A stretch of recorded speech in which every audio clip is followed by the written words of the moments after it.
طریقے سے اسلام آباد نہ پہنچ سکیں، جو ہمارے راستے میں کنٹینر لگائے جائیں گے، جو ہم پر شیلنگ ہوگی، جو مار پیٹ ہوگی، پہلے ہی ہم اپنے بہت سے لوگ کھو بیٹھے ہیں، جو حکومت خانوں میں ہیں، جو تھانوں میں ہیں، تو غور کیجیے۔ ہم نے یہ بات پولیٹیکل کمیٹی کے سامنے رکھی، اس پہ غور جاری تھا۔ ہم سمجھتے تھے کہ اس کے باوجود ہمیں اپنا احتجاج جو ہے وہ ریکارڈ کرنا چاہیے۔ آئندہ بھی ہم سمجھتے ہیں کہ اس ملک کی حقیقی حکومت عمران خان صاحب کے تحت پی ٹی آئی کی حکومت ہوگی۔ ہم نے ان لوگوں سے، ان ریاستوں سے آئندہ بھی معاملہ رکھنا ہے۔ ان کی درخواست کو ہم بیک جنبش قلم مسترد نہیں کر سکتے تھے۔ یہ بھی ایک واقعہ تھا جس کو ہم نے سامنے رکھا۔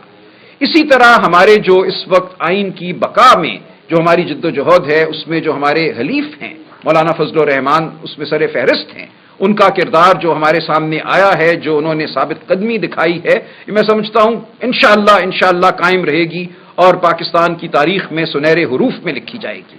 کہ اب ہمیں کیا کرنا چاہیے؟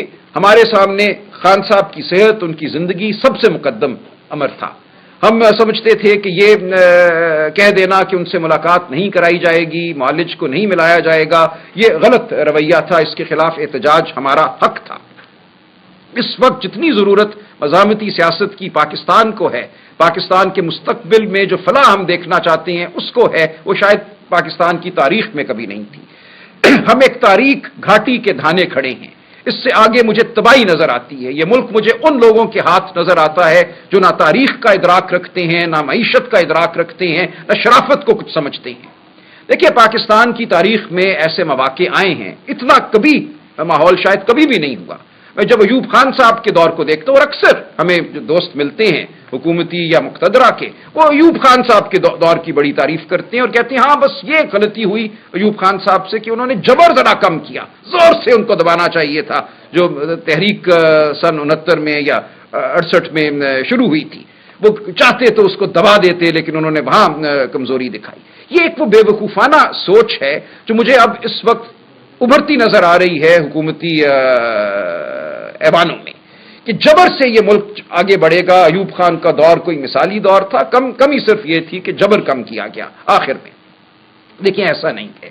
ایوب خان صاحب کا دور شروع کے 3-4 سال اگر ہم دیکھیں تو اس میں ہوئی ترقی، ایک زرعی انقلاب آیا، باہر سے ہمیں ایڈ ملی، پیسے آئے، ہم نے زراعت میں لگایا، زرعی ضرور ایک ہماری جو پیداوار تھی اس میں اضافہ ہوا۔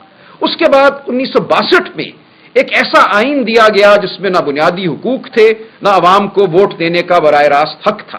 وہیں سے تخریب اور بگاڑ شروع ہو گئی۔ حبیب جالب نے اپنی نظم لکھی، پورا نظام ہل گیا، میں نہیں مانتا، میں نہیں جانتا، آپ سب جانتے ہیں اس صبح بے نور کو، اس ذہن کی لوٹ کو۔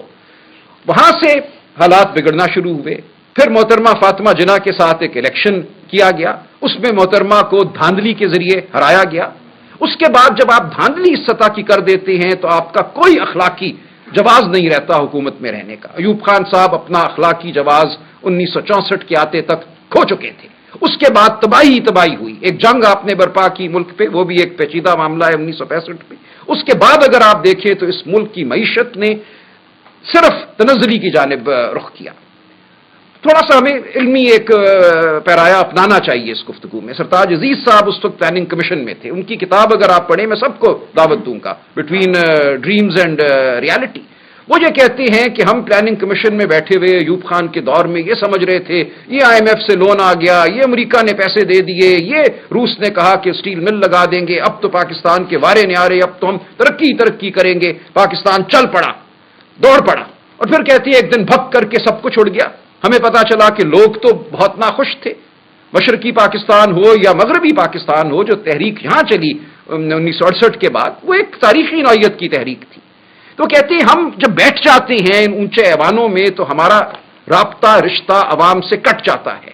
وہاں بیٹھ کر کسی جرنیل کے سامنے کلابے ملانا، یہ بتانا کہ اب ہم بہت اچھا آپ کی ہدایت کے مطابق چل رہے ہیں، اب پاکستان فلاح کی جانب گامزن ہوا، بس آپ کی جناب ضرورت تھی، آپ کی لیڈرشپ مل گئی، اب تو ہمیں اور کچھ نہیں چاہیے، پاکستان ترقی کرے گا۔ یہ کھیل ہم بہت دفعہ کھیل چکے ہیں، آج پھر ہم وہی کھیل کھیل رہے ہیں۔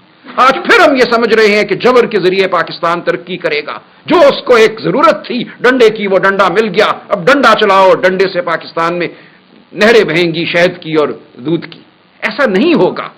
آپ پاکستان کو صرف اور صرف تباہی کی جانب لے کر جا رہے ہیں. جو آپ جبر کا نظام برپا کر رہے ہیں، جو شرافت کو آپ تار تار کر رہے ہیں، اس کا نتیجہ تباہی کے علاوہ کچھ نہیں ہوگا. ہم ہرگز ایک انتشاری جماعت نہیں ہیں. ہمیں کہا جاتا ہے انتشاری ہیں. میں کہتا ہوں شیروانیوں میں آج انتشار ہو رہا ہے، بڑے ایوانوں میں. یہ میں نے کہیں اور بھی کہا، میں اس کو آج پھر دہراتا ہوں. جو آپ آئین اور قانون اور شرافت کی دھجیاں بکھیر رہے ہیں، انتشار وہ ہے. انتشار وہ نہیں ہے جو بچے احتجاج کرتے ہیں تو آپ ان کو مارتے ہیں. احتجاج وہ نہیں ہے جب آپ ایک قومی لیڈر کو بند کر دیتے ہیں کال کوٹری میں اور اس کے بعد خلاف اس جبر کے خلاف آواز نہیں اٹھانے دیتے. وہاں آپ آنسو گیس برساتے ہیں، ڈنڈے برساتے ہیں، لوگوں کو گرفتار کرتے ہیں، بغیر مقدموں کے کال کوٹریوں میں ڈالتے ہیں. 7 دہشت گردی کے مقدمے میرے خلاف قائم کیے گئے ہیں پچھلے ایک ہفتے میں. آج میں ہر روز کسی عدالت میں جاتا ہوں یہ بتانے کہ میں دہشت گرد نہیں ہوں. تو یہ آپ نے رویہ اپنایا ہے. آپ چاہتے ہیں کوئی آواز بلند نہ کرے، آپ چاہتے ہیں کوئی گفتگو نہ کرے، کوئی آئین کی بات نہ کرے، شرافت کی بات نہ کرے. تو یہ معاملہ کیسے آگے بڑھے گا؟ اس لیے اب ضرورت ہے کہ ہم سب رک جائیں. جو آئینی ترمیم کا ایک ڈھونگ کھیلا گیا، جس کی وجہ سے یہ جبر پچھلے جو چند دنوں کا ہمیں نظر آتا ہے، 63A کا فیصلہ دے دیا قاضی صاحب نے. آپ کو کہا کہ ہاں جو منحرف ہوگا اپنی جماعت سے اس کا ووٹ سر آنکھوں پر اٹھایا جائے گا، اس کو گنا جائے گا. اس فیصلے کا اس وقت مقصد صرف یہ تھا کہ وہ بازار گرم کیا جائے بے شرمی کا جو آج گرم ہے. لوگوں کو اغوا کیا جائے، مارا پیٹا جائے، بہنوں بیٹیوں کو پہ ہاتھ اٹھایا جائے تاکہ ووٹ ڈلیں اور وہ ووٹ جو ہیں اس آئینی ترمیم کا باعث بنے جس کے ذریعے شاید نوکری کو طول مل جائے کسی کی. تو ہم کہتے ہیں ایسا آپ نے جو کیا بہت برا کیا. نہ آپ کی نوکری کو طول ملے گا، عزت تو خیر گئی. آپ اگر چاہتے تھے کہ ملازمت کرتے رہیں کچھ عرصہ اس ملک میں اور اس ملک میں وہ فیصلے دیتے رہیں جو مقتدرہ کے من پسند ہیں، تو انشاءاللہ یہ نہیں ہوگا. پاکستان کی عوام کھڑی ہے، پاکستان کی عوام سڑکوں پہ بھی آئے گی. اور دیکھیے سڑکوں پہ لیڈر نہیں لاتے عوام کو. یہ ایک کہنا کہ سلمان راجہ اگر ڈی چوک پہ پہنچ جاتا اور 4 گھنٹے وہاں تقریر کرتا تو انقلاب آ جاتا، ایسا کہاں ہونا تھا. شیل مار کر آپ نے تو علیمہ بی بی کو 20 سیکنڈ وہاں کھڑے نہیں ہونے دیا، ان کو اٹھا کر لے گئے، ڈاکٹر عظما کو اٹھا کر لے گئے. یہاں تو وہ ماحول ہی نہیں ہے کہ آپ کوئی گفتگو کر سکیں، کوئی آواز بلند کر سکیں. جب ریلا آئے گا تو وہ عوام خود ریلا لے کر آئیں گے، آپ دیکھیں گے. یہ سمجھ لیا گیا ہے کہ جو بنگلہ دیش میں ہوا، جو مصر میں ہوا، جو سری لنکا میں ہوا، وہ کبھی پاکستان میں نہیں ہوگا. وہ ہوگا. میں آپ کو یقین دلاتا ہوں کہ ہم سب غیر اہم ہو جائیں گے. عوام خود اٹھے گی حق کا پرچم تھامے، عوام خود اٹھے گی اپنے حقوق کے لیے.